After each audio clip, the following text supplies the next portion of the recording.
잠언 1장 20절부터 23절까지 말씀을 봅니다. 지혜가 길거리에서 부르며 광장에서 소리를 높이며 시끄러운 길목에서 소리를 지르며 성문 어귀와 성중에서 그 소리를 발하여 이르되 너희 어리석은 자들은 어리석음을 좋아하며 거만한 자들은 거만을 기뻐하며 미련한 자들은 지식을 미워하니 어느 때까지 하겠느냐. 나의 책망을 듣고 돌이키라. 보라, 내가 나의 영을 너희에게 부어주며 내 말을 너희에게 보이리라. 아멘. 문학 기법 중에 의인화라는 것이 있습니다. 사람이 아닌데 사람인 것처럼 그렇게 묘사해서 그 글을 읽는 사람으로 하여금 상상하게 만들고 그리고 이제 공감하게 만드는 그런 장치입니다.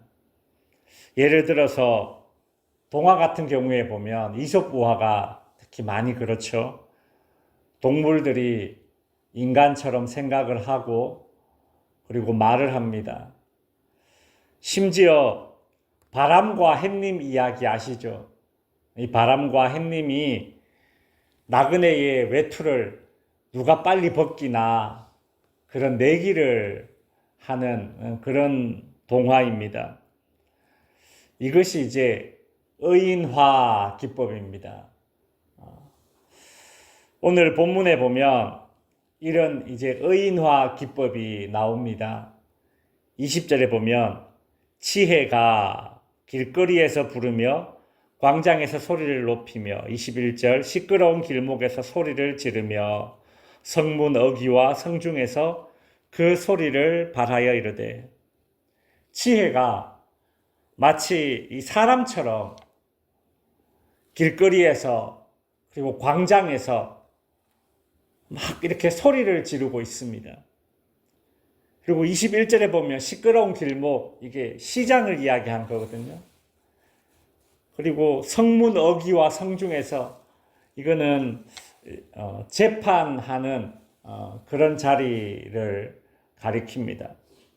그러니까 뭐 시끄러운 시장통에서뿐만이 아니라 이와 대비되는 어떤 그런 재판을 하는 장소, 이런 장소에서 지혜가 막 소리를 지르고 있습니다.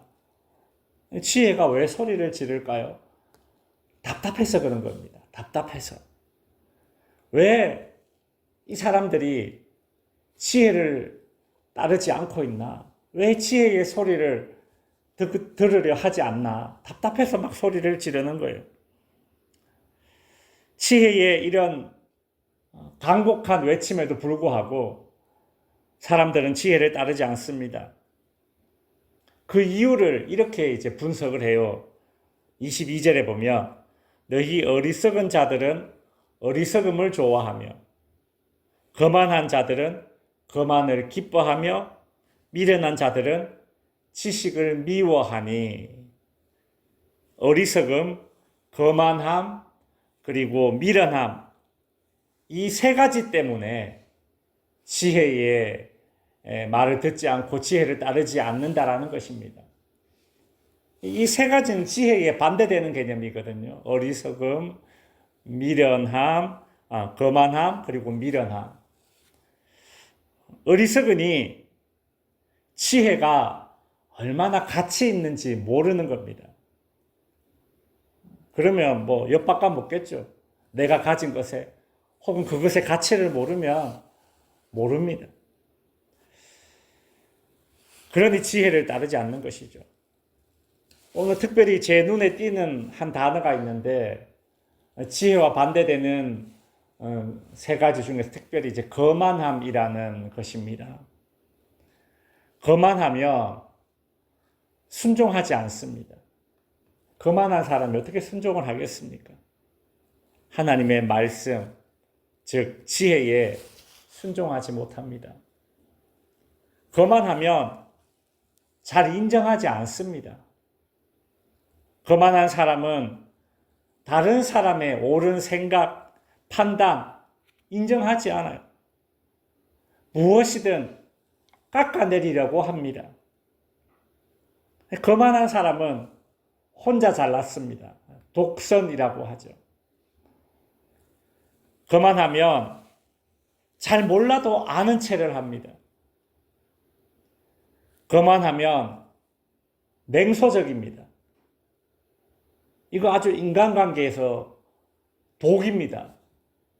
냉소적인 사람이 인간관계가 이렇게 넓지 못해요. 이런 거만함들의 특징이 있기 때문에 지혜를 따르지 못하는 것입니다.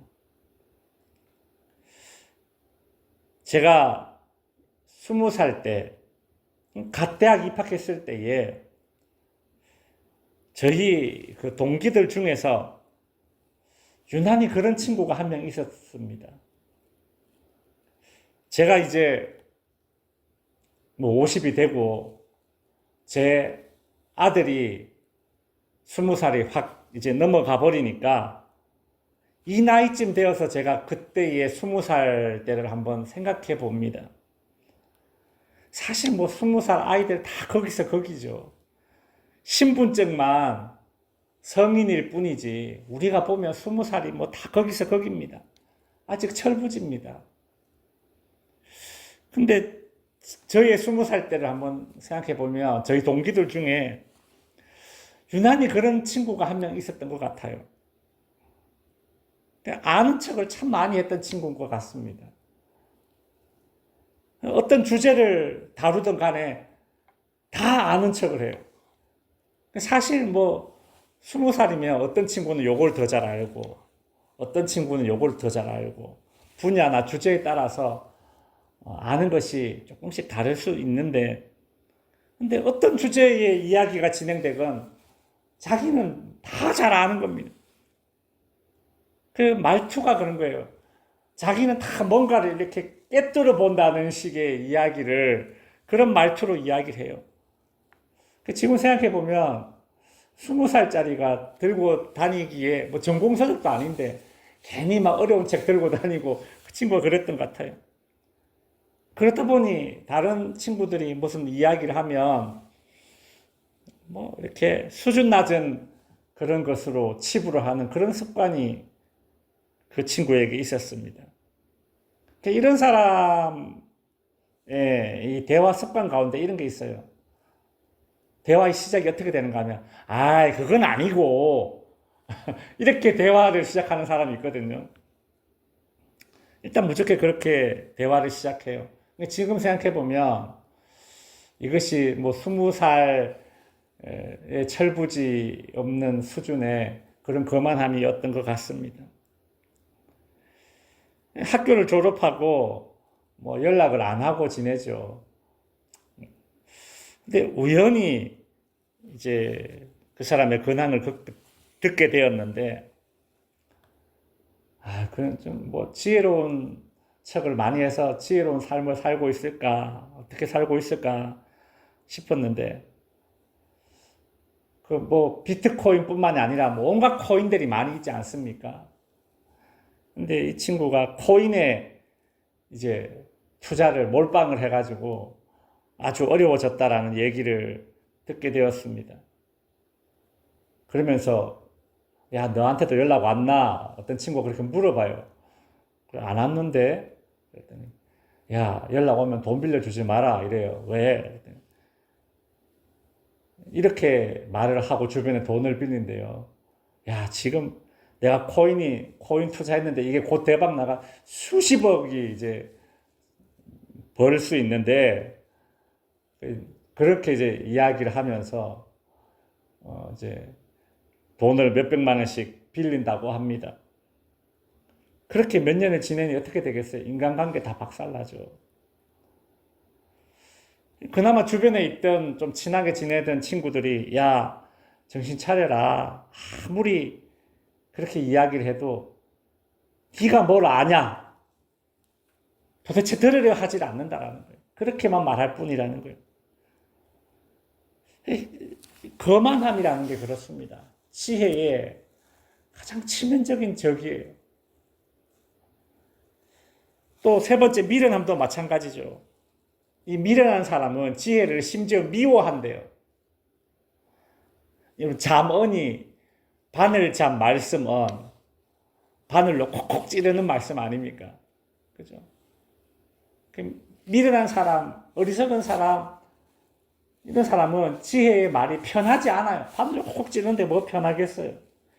바늘로 찌르는 듯한 교훈의 말씀이 잠언인데, 그러니까 바늘로 계속 콕콕 찌르니까 미련한 사람은 이게 자기에게 해롭게 여기는 그런 것으로 받아들이는 거죠, 지혜를. 그러니 지혜를 따르겠습니까? 솔로몬은 어리석음, 미련함, 그리고 거만함, 미련함, 이 세 가지를 지혜의 장애로, 걸림돌로 그렇게 꼽고 있습니다. 이제 말씀을 정리하겠습니다. 지혜는 마치 사람처럼 어리석은 자, 거만한 자, 미련한 자에게 간곡히 외치고 있습니다. 23절에 나의 책망을 듣고 돌이키라, 그리 말하고 있죠.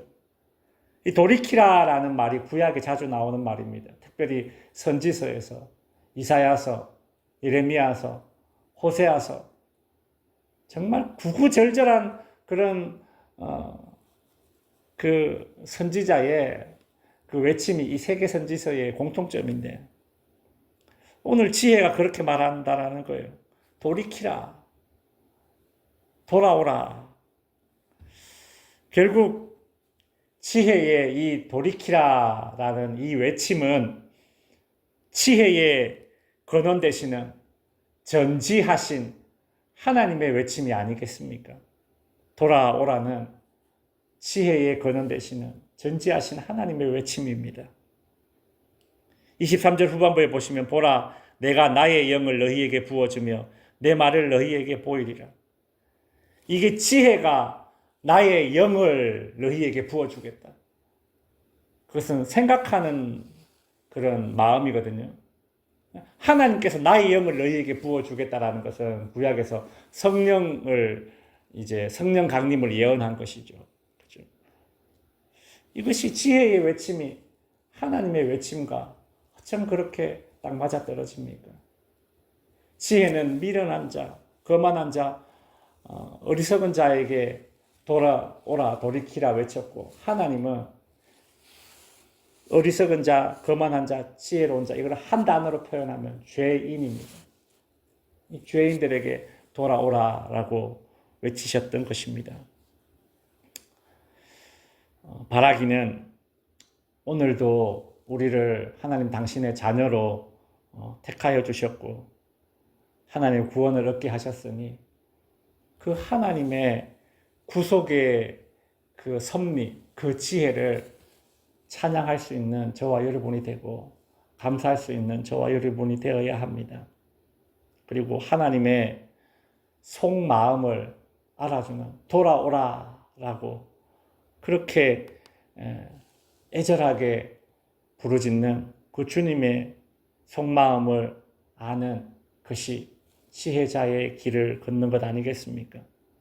오늘 우리와 우리 자녀들의 삶 속에 지혜와 반대되는 어리석음과 거만함과 미련함의 모습이 혹 없는지 우리 하나님의 돌아오라는 이 말씀으로 그 거울로 한번 이렇게 비춰보는 그런 기도의 시간이 되기를 바랍니다.